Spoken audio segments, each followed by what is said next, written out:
हर हर महादेव। नमस्कार दर्शक बंधु, आपण समस्त को मो चैनल को पुणी थे स्वागत करुच्ची।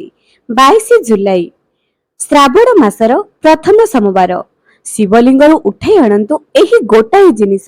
जेते भी दुख कष्ट भरा जीवन थाउ ना कहीं, जेते भी आर्थिक अवस्था खराब थाउ ना कहीं, जदि एही गोटाए जिनिस आपण शिवलिंग उठे आणंती तेबे आपण गोटाए वर्ष भितर फरक जानिदेबे जे सेही शिवलिंग उठे आनिथिबा जिनिसटी आपणकर जीवन किपरि बदलाई देउची। आपनको विश्वास हेउनी ना, ताहले थरे करिके देखंतु एवं थरे विश्वास रे सह एही उपायटी करंतु। आपनको किछि करिवार नाही, बस शिवलिंगरो एही गोटाए जिनिस चुपचाप उठेई नै आसीबार अछि। आपण काहाको मध्ये जणाइबार नाही। उठाई आनी निज पूजा घरे स्थापना करी ताहाको नियमित पूजा करिवार अछि। एपरि जदि आपण रेगुलर करिवे आपनकर जीवन महादेव निश्चय बदलाई देवे। एही श्रावण मासटी देवदेव महादेव को समर्पित करा जायछि। देवदेव महादेव एही श्रावण मासरे शिव गण सहित धरा पृष्ठ रे अवतरण करंती बोली पौराणिक एवं शास्त्रीय मत अछि। आज मु आपनको जे उपाय बताउछि एहा शिव पुराण रो अध्याय नंबर 54 रु उद्धृत अणा जायछि, सेथिरु संग्रहित करा जायछि। देवदेव महादेव जेतेबेले श्रावण मासरे एही धरा पृष्ठ रे अवतरण करंती सेतेबेले से अति खुशी मनरे एवं अति उल्लास मनरे नंदी को पिठी रे बसी एही धरा पृष्ठ रे वितरण करिथांती निजर शिव गण मानक सहित। एही श्रावण मासरे सेथि पई तो जेहेतु देवदेव महादेव एही पृथ्वी पृष्ठ रे अवतरण करंती, एही पृथ्वी पृष्ठ को आसंती, सेथि पई चारिआडे सबुज शस्य आपण माने देखि पारुथिबे। झिपिरी झिपिरी वर्षा चारिआडे लागि रहितबो। एही श्रावण मासरे जेहेतु बोलबम धारी माने शिवलिंग रे जल अभिषेक करिबा पई बोलबम धारी माने जांती, सेही समय रे वर्षा झिपिरी झिपिरी वर्षा रे अति आनंदर सहित शिव भक्त माने मने मने देवदेव महादेव को चिंता करी आरंभ करंती सेमानकर यात्रा। जेउ यात्रा रे कि सेमाने महादेव मनरे किछि मानसिक रखी दुई ढाल पानी नहीं शिवलिंग रे ढालिबा पई जानती। आपण को आडे शिवलिंग रे जल ढालिबा पई जानती कि कोन आपण मध्ये बोलबम करी कि जदि आपण मध्ये बोलबम एही वर्ष जाउचंती कमेंट सेक्शन रे निश्चय आपण जणांतु जे आपण जाउचंती कि नाही। एवं जदि आपण मध्ये भगवान महादेव को भक्ति करूचंती कमेंट सेक्शन रे हर हर महादेव निहाती लेखंतु। जदि आपण बहुत कष्ट रे रहिचंती दर्शक बंधु, आपण एही गोटी उपायटी निश्चय करंतु। 22 जुलाई सोमवार प्रथम सोमवार श्रावण मासर जदि आपण हाथ छडा करि देबे ताहाले पुनी आर वर्ष को, तेनु जमा मध्य हाथ छडा करंतु नाही। एही वीडियो को बहु मात्रा रे शेयर करंतु, हुए तो कहार काम रे आसी परिबो। आमे तो अन्य जन को पाखरे पहुंची पारु नाहु, किंतु हमर ए गोटी सहायता तो पहुंची परिबो। वीडियो को शेयर करंतु जहा कि अन्यर काम रे मध्य आसी परिबो। चलंतु आरंभ करिबी से केउ जिनिसटी आपण निज घर को शिवलिंग रो नै आसीबे। प्रथमे आपण मानन को कहूची जे जेहेतु शिव गण को धरी देवदेव महादेव एही धरा पृष्ठ को आसीचंती, आपण माने श्रावण मासरे भूल रे मध्य आमिष रु खांतु नाही। जेते पारुचंती पियाज रसुण गाली गुलज ए सब ठार दूरे रुहंतु, परनिंदा परचर्चा ठार मध्य दूरे रुहंतु। तेबे जदि आपण चाकरी जनित समस्या रे बारंबार पीड़ित होउछंती, आपनकर व्यवसाय ठप हे जाउची, आपनक पाखरे टंका टीए मध्य रहु नाही, तेबे प्रथम उपाय आपण कहूची जे आपण कोन शिवलिंग रु नेकी आसीबे। गोटे काच पात्र रे किछि कळा मिर्ची अर्थात जहा को गोल मरीच कहा जाय ताको पूरा पैक करी रखंतु। शिवलिंग रे गोटे तंबा पात्र रे जल अर्पण करंतु। शिवलिंग रे जल अर्पण करिबा बेले आपनकर मुह उत्तर दिग हेतिबा दरकार। किछि बेलपत्र निजर सामर्थ्य अनुसार किछि पूजा जिंस अर्पण कर दियंतु श्रावण मासर प्रथम सोमवार रे।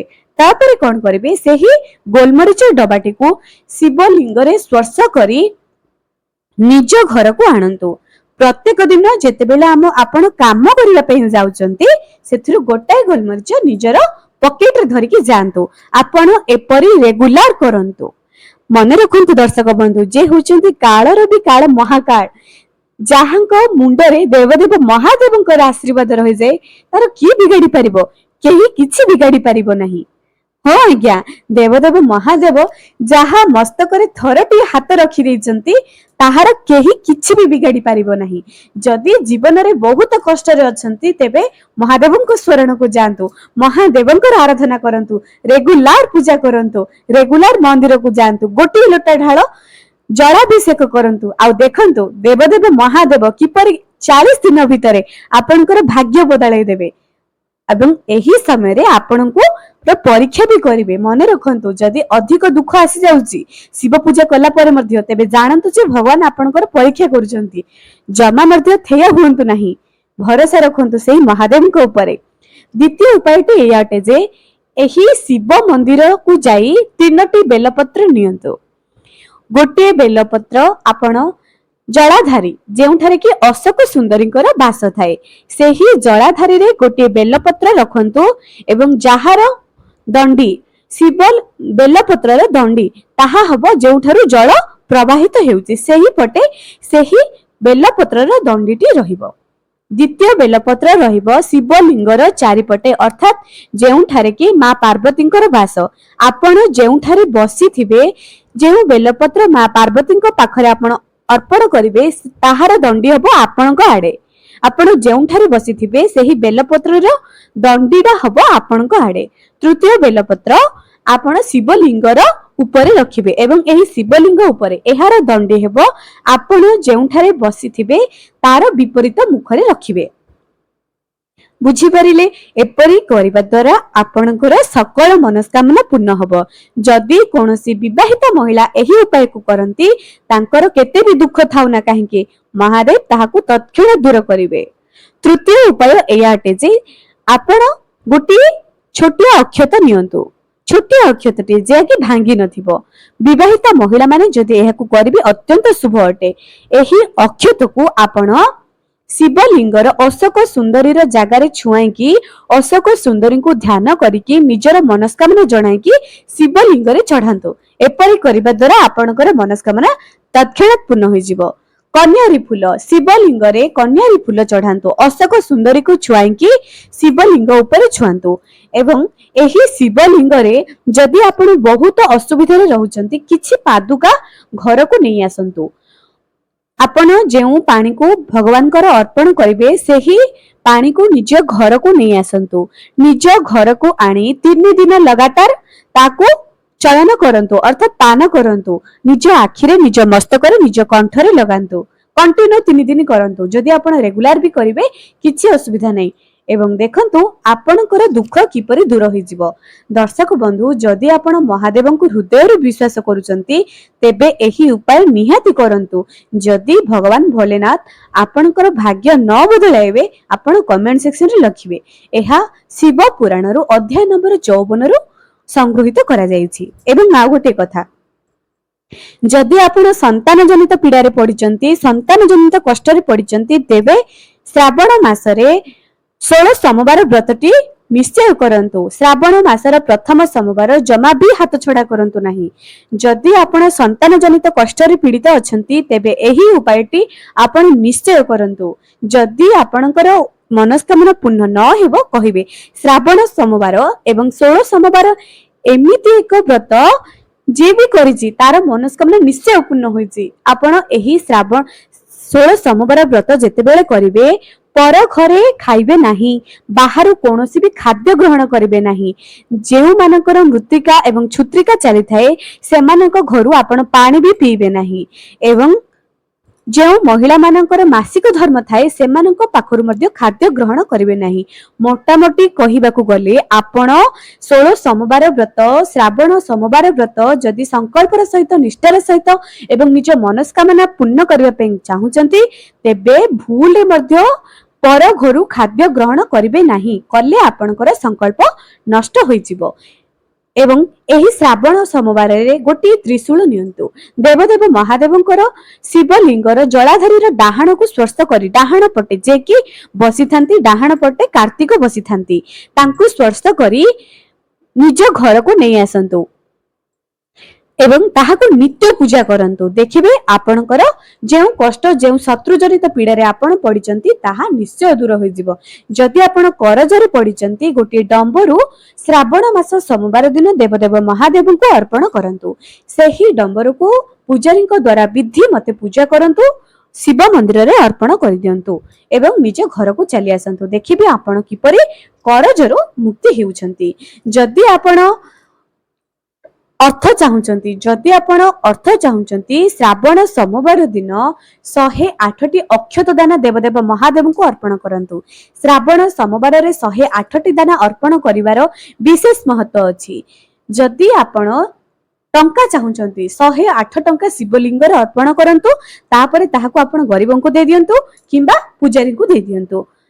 ଶ୍ରାବଣ ମାସରେ 108 ଦାନା, ଯଦି ଆପଣ ଶସ୍ୟ ଚାହୁଁଛନ୍ତି 108ଟି ଗହମ ଦାନା, 108ଟି ଧାନର ଦାନା ଅର୍ପଣ କରନ୍ତୁ। ଯଦି ନିଜ ଘରେ କେବେ ବି ଅନ୍ନର ଅଭାବ ଚାହୁଁନାହାନ୍ତି 108ଟି ଅକ୍ଷତ ଅର୍ପଣ କରନ୍ତୁ।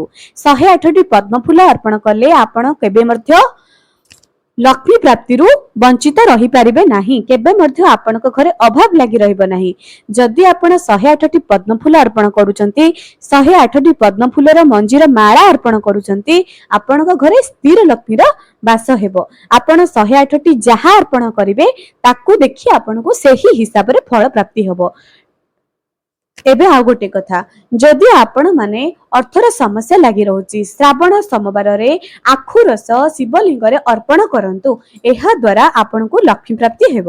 ଯଦି ଆପଣ ମାନେ ପଞ୍ଚାମୃତ ଅଭିଷେକ କରିବେ ତେବେ ଆପଣଙ୍କ ଜୀବନରୁ ସବୁ ଦୁଃଖ ଦୁର୍ଦଶା ଦୂର ହୋଇଯିବ। ଏହି ଶ୍ରାବଣ ସୋମବାର ଦେବଦେବ ମହାଦେବଙ୍କର ଅତ୍ୟନ୍ତ ପ୍ରିୟ ଅଟେ। ଯଦି ଆପଣ ଶ୍ରାବଣ ସୋମବାର ବ୍ରତ କରୁଛନ୍ତି, ମନେ ରଖନ୍ତୁ ରବିବାର ଦିନ ଆପଣ ନିରାମିଷ ଭୋଜନ କରନ୍ତୁ, ଏକବାର କରନ୍ତୁ। ଯଦି ଏକବାର କରିପାରୁନାହାନ୍ତି ବିନା ପିଆଜ ରସୁଣରେ ଖାଇବା ପାଇଁ ଚେଷ୍ଟା କରନ୍ତୁ।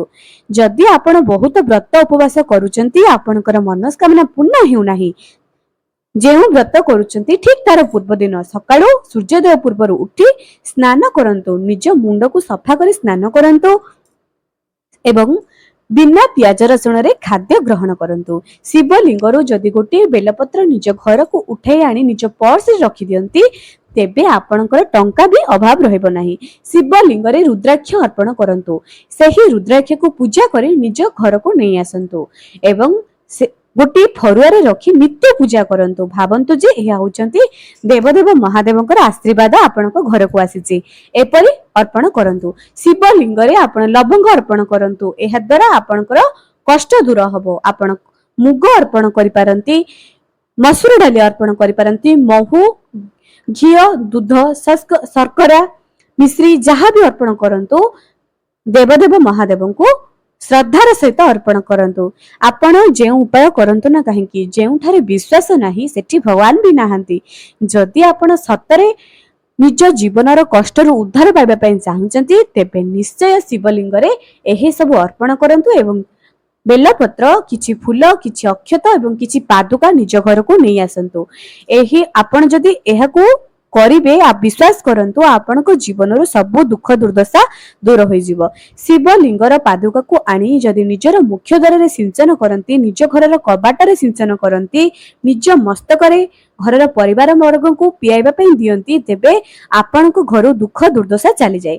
ଯଦି ଆପଣଙ୍କ ଘରେ ଦୁଃଖ ଦୁର୍ଦଶା ଲାଗି ରହୁଛି, ଗୋଟିଏ କଥା କହିବି, କିଏ କହିପାରେ କେବଳ ଆପଣଙ୍କର ହିଁ ଖରାପ ସମୟ ଚାଲିଥିବ, ଏହା ନୁହଁ। ଆପଣଙ୍କ ଘରର ଯେତେ ବି ସଦସ୍ୟ ଅଛନ୍ତି, ହୁଏତ ଆଉ କାହାର ଖରାପ ସମୟଟି ଆପଣଙ୍କ ଉପରେ ଭାରି ପଡିଥାଇପାରେ। ତେଣୁ ପରିବାରର ସମସ୍ତ ସଦସ୍ୟ ଶିବଲିଙ୍ଗର ପାଦୁକାକୁ ଗ୍ରହଣ କରନ୍ତୁ ଏବଂ ଯଦି ଜୀବନରେ ବହୁତ ଦୁଃଖ କଷ୍ଟରେ ଅଛନ୍ତି, ଶିବଙ୍କ ପାଖରେ ଶରଣ ରୁହନ୍ତୁ। 40 ଦିନ ଲଗାତାର ଶିବଙ୍କ ମସ୍ତକରେ ଜଳାଭିଷେକ କରନ୍ତୁ। ଦେଖନ୍ତୁ ମହାଦେବ କିପରି ଆପଣଙ୍କର ଭାଗ୍ୟକୁ ବଦଳାଉଛନ୍ତି। ଦର୍ଶକ ବନ୍ଧୁ, ଆଜି ପାଇଁ ରହିଲି, ପୁଣି ଦେଖାଇବ ଆଗାମୀ ଏକ ସୁନ୍ଦର ଭିଡିଓରେ। ଆଶା କରୁଛି ଦେବଦେବ ମହାଦେବଙ୍କର ଏହି ଉପାୟ ଆପଣ ମାନେ ନିଶ୍ଚୟ କରିବେ।